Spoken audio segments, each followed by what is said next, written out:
पड़ जाती है और अपने अंदर ये दृढ़ता सामर्थ होता है कि उपसर्ग परिसर शैली का अवसर मिलता है। क्योंकि कहीं अनुकूलता मिलती है, कहीं प्रतिकूलता मिलती है, कहीं बहुत अच्छी सुविधा मिल जाती है तो कहीं सुविधा का अभाव होता है। तो अपनी सामर्थ्य अपनी शक्ति आत्मन प्रकट करने का अवसर मिलता है। राग देश से में सम, क्योंकि अनुकूलता में तो हर कोई राजी है, प्रतिकूलता में भी राजी रहे उसको कहते हैं क्षमता। क्योंकि अनुकूलता और प्रतिकूलता में जो सम रहता है उसी को कहते हैं साधु अथवा क्षमता। तो अनुकूलता प्रतिकूलता मिलेगी वहां हमें अपनी क्षमता का बोध होगा, हमें अपनी साधुता की अनुभूति होगी कि हम साधु हैं या नहीं। क्योंकि आप श्रावक हैं, श्रावकों को भी कहीं अच्छा मिले कहीं में नहीं मिलेगा तो आप वहां राजनीति नहीं करेंगे। अपने अंदर अनुकूलता प्रतिकूलता में सम रह रहे कि नहीं रह रहे, आपकी श्रद्धा भक्ति में कमी आ रही कि आपकी श्रद्धा भक्ति में स्थिरता है। क्योंकि जहाँ जाओगे वहाँ पर आपको कई तरह की बाधाएं मिलती हैं, कई तरह की स्थितियाँ खड़ी होती, परिस्थितियाँ खड़ी हो जाती हैं।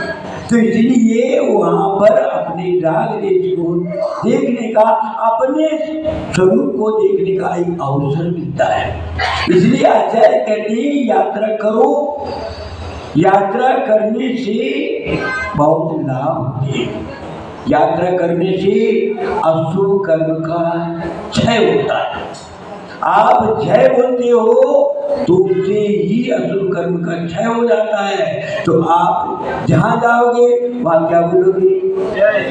जय। जो भी तीर्थंकर, जो भी भगवान, जो भी मूर्ति आएगी सामने, जिस जगह पर जाओगे वहां क्या बोलोगे आप? जय। तो आपके लिए निकलेगा ही निकलेगा। कोई बोलेगा मुनीश्वरनाथ भगवान की, तो सब लोग जय। तो ये अपन जय बोलते हैं तो अशुभ कर्म का क्षय हो जाता है। जहां भी हम भी जाएंगे तो हम क्या बोलेंगे? भगवान के चरणों में नतमस्तक होएंगे तो हमारे माथे का पूरा पाप विसर्जित हो जाता है। क्योंकि हम झुकते हैं ना, कोई पोटली रखे हो तो क्या होगा? अगर झुकेगा तो क्या होगा? सारी टोटने को नीचे गिर जाएगी। ऐसे ही हम भगवान के चरणों में जब नमस्कार करते हैं तो क्या होता है?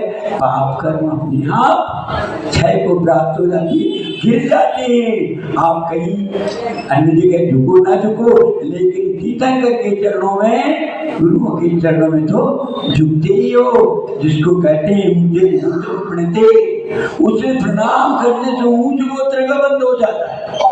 आपको उत्तम गति, उत्तम पदवी प्राप्त होती है। जैसा कि समुद्रवत्र स्वामी ने रत्न साकार में कहा, ऊंचे गोत्रम प्रणते भोगो दाना उपासना पूजा भक्ति सुंदर रूपम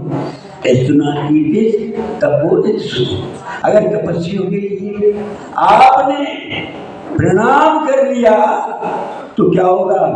ऊंच गोत्र का बंद। क्योंकि जब सिर झुकता है तो फिर क्या होते ना, आपका सिर झुका तो ऊंच गोत्र के लिए आपका सिर उठ रहा है। ऊंचे गोत्र पढ़ते भोगो दाना, और जब शादी मिलेंगे क्षेत्रों पर तो क्या होगा?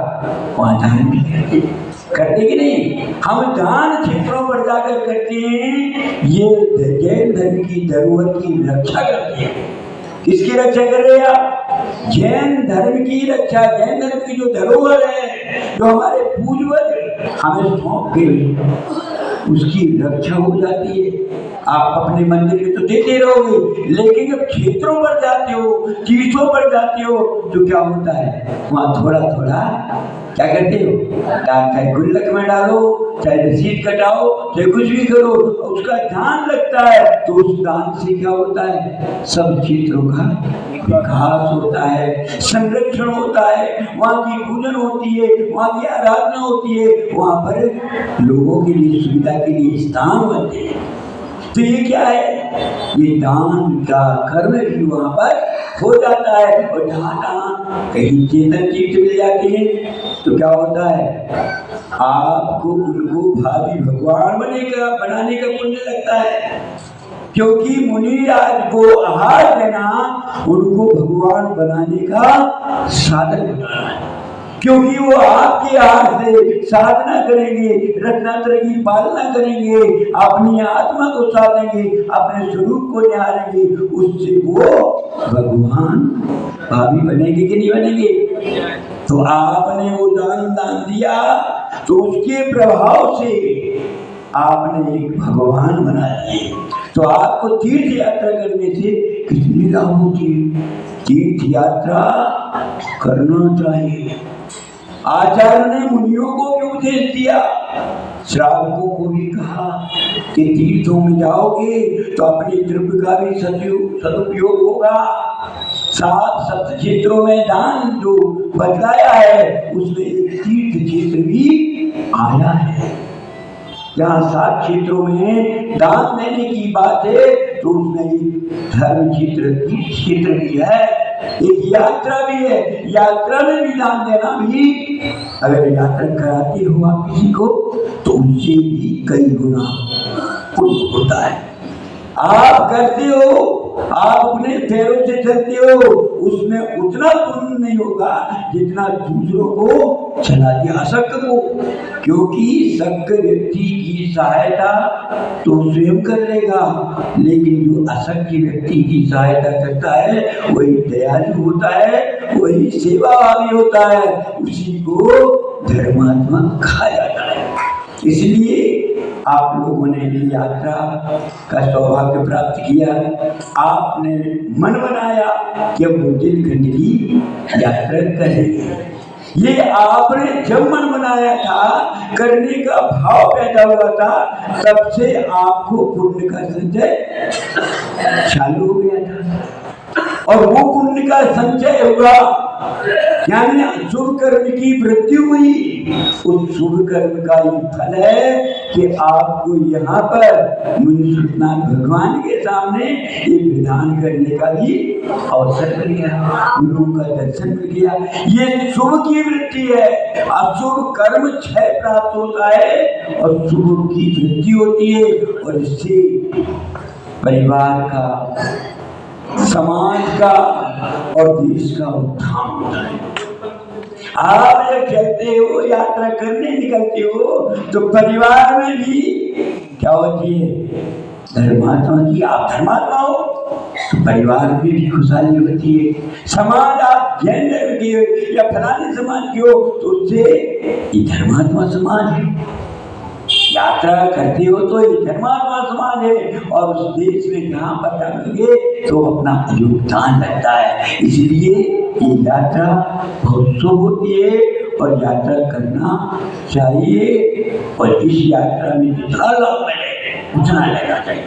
अगर कदाचित आपको कहीं मुनिराज मिल जाए तो उनकी दर्शन तो करना, लेकिन उनको आहार भी देना।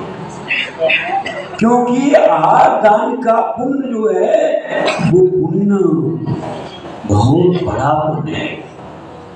क्योंकि रत्नात्रय दान, आप तो क्या कह सकते हो, रत्नात्रय दान देने वाला महापुरुषाली होता है। और आपने उनको आहार दिया तो क्या दिया, रत्नात्रय का दान कर दिया। कि रत्नात्रय दान का फल मिलता है। इसलिए हमें जहाँ चेतन की अचेतन तीर्थों में जाएं तो वहाँ पर मुनिराज मिल जाए तो उनको भी आप अपने हिसाब से आहार आदि की सुविधा, आहार आदि देकर के अपने को पुण्यशाली बनाए। क्योंकि पुण्य की 4 ही रास्ते हैं जिसमें आप भगवान की वंदना कर रहे, ये और मुनियों को दान भी देना, ये भी पुण्य का रास्ता है। उपवास करना भी पुण्य का रास्ता है। तो जो भी है आपने बहुत अच्छे से यहाँ विधान किया, और आप लोगों ने जो यहाँ पर ब्रह्मचारी तरुण जी ने मन बनाया, भावना भाई कि मैं ऐसा कोई हटकर के काम करूं कि इससे दिक्कत विधान 1 वर्ष तक ऐसे सोच रहे, कल्पना करना भी बहुत होता है, लेकिन इतना उन्होंने मन बनाया और आप लोगों ने उसमें सहयोग दिया, दैनिक का मन बनाया। मैं तो कहूँगा और भी अपने रिश्तेदार हो और भी कोई आपको मिले तो उनको भी पुण्य कमाने का अवसर देना, उनको भी प्रेरणा देना कि भाई ऐसा अनुष्ठान हो रहा है, इतना बड़ा कार्यक्रम हो रहा है, देखो एक ब्रह्मचारी अकेले ने इतना बड़ा सोच रखा है, तो उसका सहयोग करके हम अपने साथियों को कमाने का अवसर दें। और आप सभी धर्मात्माएं ऐसे ही धर्म कार्य करते रहें, तीर्थ यात्रा करते रहें और अपने संसार को कम करते हुए भावी भविष्य में आप मुनि होकर के मोक्ष जाएं। मुझे भगवान मानवेश्वर की जय।